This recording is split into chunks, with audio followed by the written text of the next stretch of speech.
Well, good morning and welcome. I hope you've grabbed a scone if you so wish. They are available near the entrances to the great room. It is such a delight to gather this morning. I want to very quickly introduce our speaker because we all want to hear from him. Our own Randy Bury, President and CEO of the Good Samaritan Society, who on just this past Tuesday celebrated 40 years of service to Sanford Health. So without further ado, Randy, please come on up.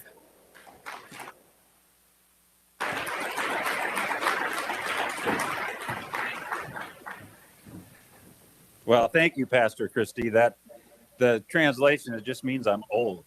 I've been here 40 years, but it's a 40 years that goes very quickly. I know there's people in this room that have served either Sanford or Good Samaritan in approximately that same amount of time. And you look back and it's pretty incredible. It's like raising kids, you blink and they're graduated from high school, but that's kind of the way I feel about my time at Sanford and now Good Samaritan. But as I reflect on some of that, I think I went to Augustana, grew up, born and raised in Webster, about 150 miles north of here. Went to Augustana because they had a healthcare administration major. And that had my interest because when I was about 10 or 12 years old, I remember my grandfather being in the hospital. And it's a one-story hospital, and they didn't allow kids. So I was probably 10 or 12 years old. So we would have to stand outside. They'd open the window with a screen, and then we could visit through the screen. And I remember thinking, a distinct memory, saying to myself, if I ran that place, I'd change that. That's a bad rule. And that was my first known thought about getting into healthcare administration. So I did. Now, the irony wasn't lost on me in this last year.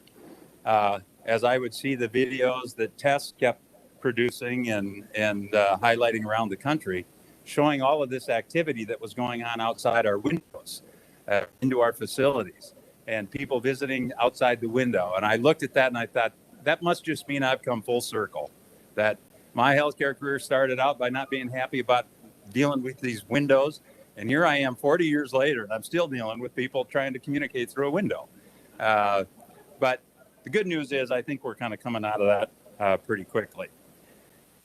So as I thought about my start in healthcare, you got to remember this is 1981. When I started on June 1st, 1981, I had done an administrative internship at Sioux Valley, which kind of, like a lot of internships, turned into a job, to kind of a summer job. I was an admitting registration clerk that summer.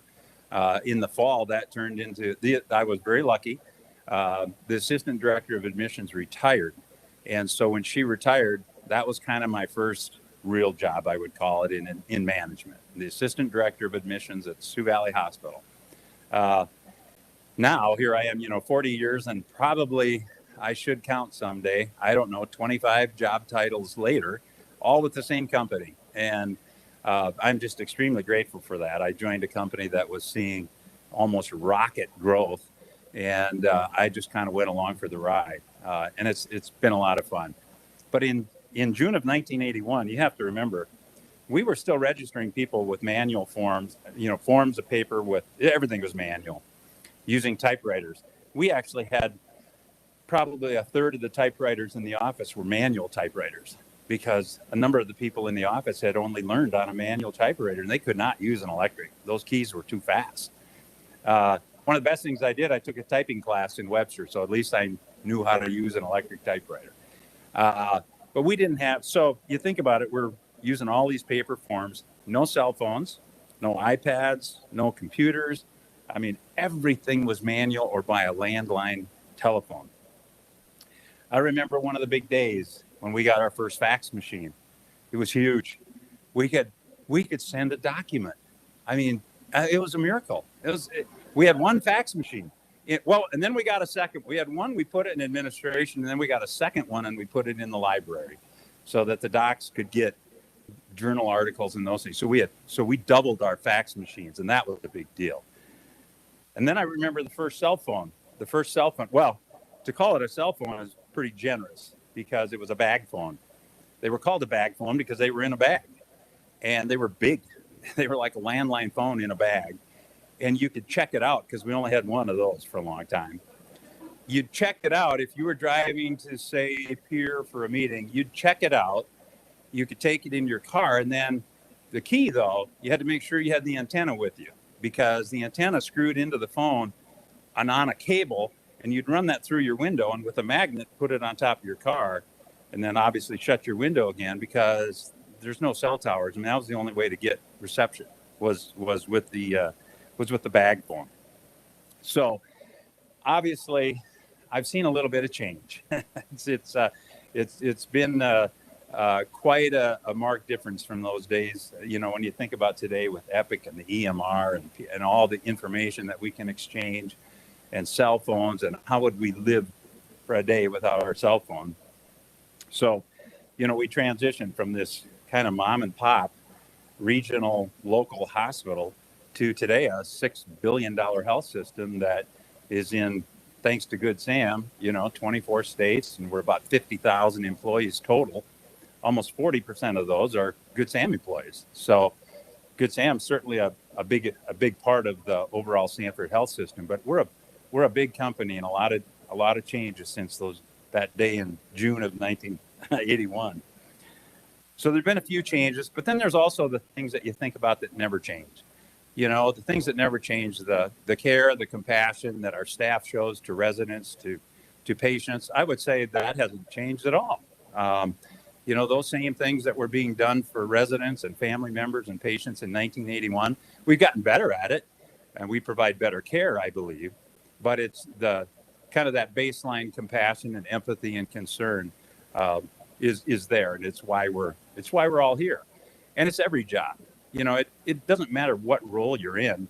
It all comes back to somehow your role is connected to providing better service. And I say that because, National Campus, we're a corporate office here. We don't take care of residents. We don't take care of patients, but we try to help the people that do, and give them the resources they need to make that happen. So a lot of change, but that does not change, that care, that compassion, and that opportunity to intersect with people at sometimes their best of times, and sometimes their worst of times. And I was reminded of that recently. Sonia, my wife, who's here today, former Good Sam employee. So welcome back, Sonia. And she's here today, and our son is visiting from out of town, so I better not leave Jake out. He's here as well. But a couple of months ago, I think it was about 2 or 3 months ago, Sonia home, during COVID. What do you do during COVID? You clean out the storage room, So Sonia did that, went through our whole storage area. And it's kind of a scary place. But she delivered to me a box of things that was my stuff. And it was either, look, you either got to throw this away or save it.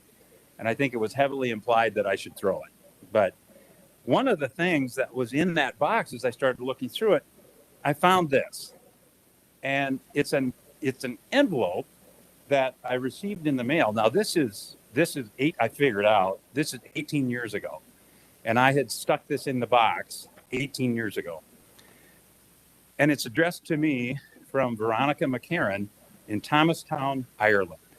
Well, I immediately remembered, because Veronica is the mother of Anthony B. McCarran. And I think if Matt's back there and he can put Anthony's picture up.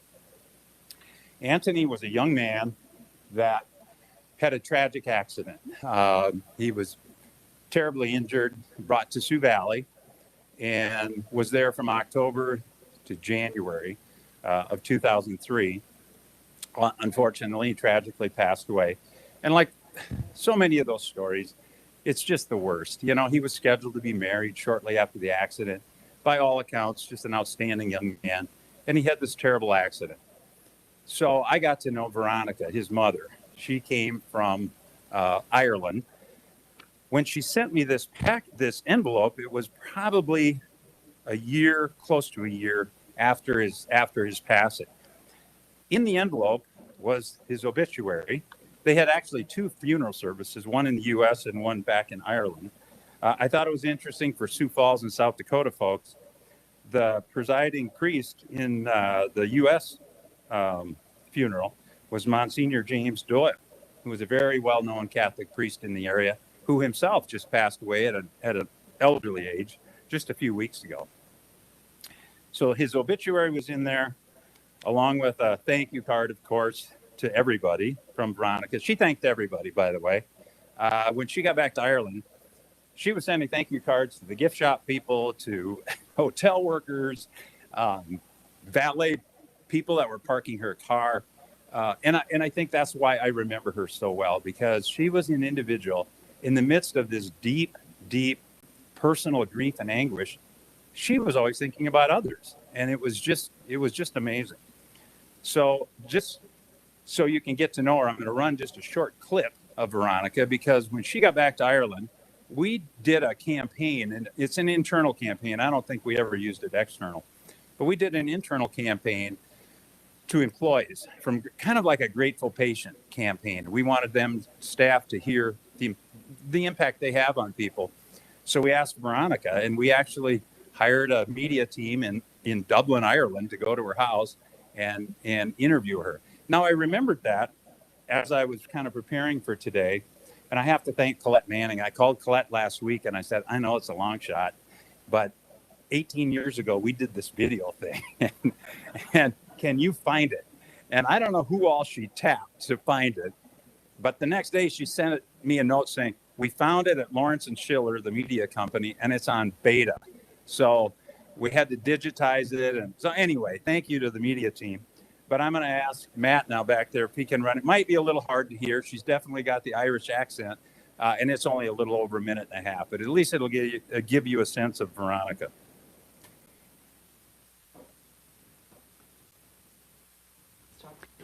Well, when we heard about Anthony's accident, it took me almost 2 days to get out to the United States. And I arrived at the hospital at 6 o'clock on the Friday night. And went into the room, and Anthony was in the bed, this beautiful, handsome boy, with tubes coming out of every part of his anatomy.